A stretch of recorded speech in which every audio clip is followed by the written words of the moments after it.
are now under high alarm. Stay alert and detain any suspicious person on site. Hey, I'm Yug, and we have... I'm Matt. Matt here from Gameplanet, and we are here with the lead designer, Ricardo Bare, who's working on Dishonored. Thank you very much for joining us. No problem, I'm glad to be here. Excellent. All right, now you were telling us before your development history. Where did you actually start out? I started in the industry working on Deus Ex 1. I was one of the designers on the first Deus Ex, and then from there I worked on some of the other Deus Ex franchise games like the PlayStation version. I worked on Deus Ex 2 also. Yep. And now I'm at Arkane Studios. I'm one of the lead designers. Fantastic. Now, for the people out there that don't know much about Dishonored again, can you actually just explain to them, in a summary sort of game, give them, tell them about the game and what's different about it? No problem. So, in Dishonored, you play a supernatural assassin called Corvo Atano, and the whole game takes place in a fictional city of Dunwall. And it's our own invented universe, our own invented city with lots of really cool fiction. It's kind of an industrial era city with lots of really cool and interesting technology. And the player's objective is to go through and take out these very important targets that have wronged him. And along the way, the player has all these really cool gadgets and really cool powers that he can use in interesting combinations to accomplish the missions according to his own playstyle. It's totally up to you how you finish it. In fact, for the players who go really deep and want to dig into the side quests and stuff, we even let the player not kill anyone. There are ways to eliminate your target that are super creative that make them just kind of vanish off the face of the earth. So. Hold on, how? How does that work? Do you just push them into the water? How does this work? I'll give you an example. Yeah. So there's a group of politicians that you go to take out, right? They're called the Pendleton twins. They're these really nasty individuals.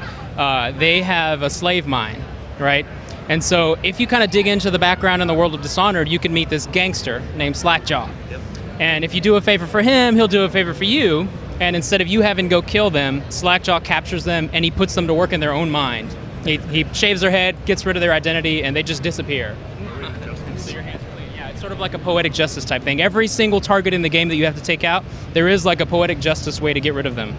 Nice. Right on. I noticed in the trailers and some of the gameplay there's a possession mechanic that goes on, so you can possess, like, did I see possessing of rats and things like that? Yeah. Animals. What else can you tell us about that and possibly any of the other techniques that you've got going on there? Okay, so that is a really cool power in the game, and it's also one of our scariest powers because it gives the developers headaches. But we've gone really far to try to support the mechanic in lots of interesting and creative ways. So when you buy the power at really low levels, you can do things like possess fish and swim around in the water and find like tunnels that go into buildings that you're trying to infiltrate. Same thing with the rats. We even have we can use powers in combinations, right? So some players can summon a swarm to attack people, but some players have they've gotten both powers, possession and swarm, and they've summoned their own rat swarm, then possessed a rat and escaped. And if you upgrade the power to the highest level, you can do things like possess humans. And that's really cool because it lets you, get the lay of the land, spy around, but it also lets you through security devices that are attuned to the person that you've possessed. So I hope I'm not getting into spoiler territory here, but what was it that gave you these magical powers? There is a very mysterious being in the world called the Outsider. And he's sort of like, you're not really sure if he's benevolent or evil. He's something kind of in the middle, kind of rolled into one package, and he's got an interest in you, and so he's giving you some of these powers. You don't want to end your life to the sound of idiots cheering as your head hits the muck, do you? Let's see if we can do better. And to make things interesting, my mark. This is an original IP, and I mean, you were working on Deus Ex as well back then, but what's it like working on an original IP? I mean, is it challenging, rewarding? How have you found it? It is really fantastic. It's super fun to be able to exercise, all the team, all of our creative muscles to come up with these cool concepts that we hope everybody loves as much as we do. It's also risky though, because it's brand new and no one's seen this stuff before. Yeah. We've been working on it now for like 4 years. We've put our hearts into it. We really love it, and so we hope the rest of the world loves it too. So how did you come up with this whole kind of Victorian steampunky kind of thing and these tall boys and all that kind of thing? It's a really cool universe, I'd have to say. Where did that spring from? Thanks. Well, we have a lot of creative people on the team. We've got Harvey Smith and Raphael Colantoni. We have some really great art direction from guys like Victor Antonov and Sebastian Mitton.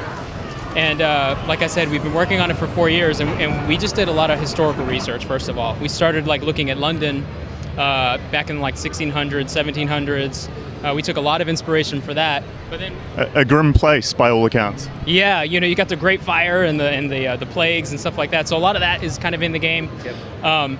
But then we also, from scratch, kind of built our own universe around that, introducing this weird alternate technology based on like a whaling industrial revolution. And so it's kind of our own take on steampunk. This is by no means like a classical, you know, steampunk genre thing, but it does have some of that inspiration. And it also sounds like it draws a lot from your experience of Deus Ex as far as the open world stuff goes, the different ways to be able to approach things. Do you think that's a fair comment? For sure. You know, we've got a lot of guys on the team who are huge fans of those games and worked on some of those games, you know, like the Arx Fatalis and Dark Messiah, Deus Ex. We've got huge Thief fans on the team. Some of the guys worked on Bioshock 2. So, you know, that all that stuff is kind of in our genes, it's in our DNA. And that's one of our biggest core values is like we want to put tools in the players' hands to let them just kind of explore the world and play their own way. Fantastic. No, I think that's great. Wrap it up for us. Thank you very much for joining us. And go to Gameplanet and check out trailers of the game, and keep on Gameplanet for all your E3 coverage this week. Cheers, guys.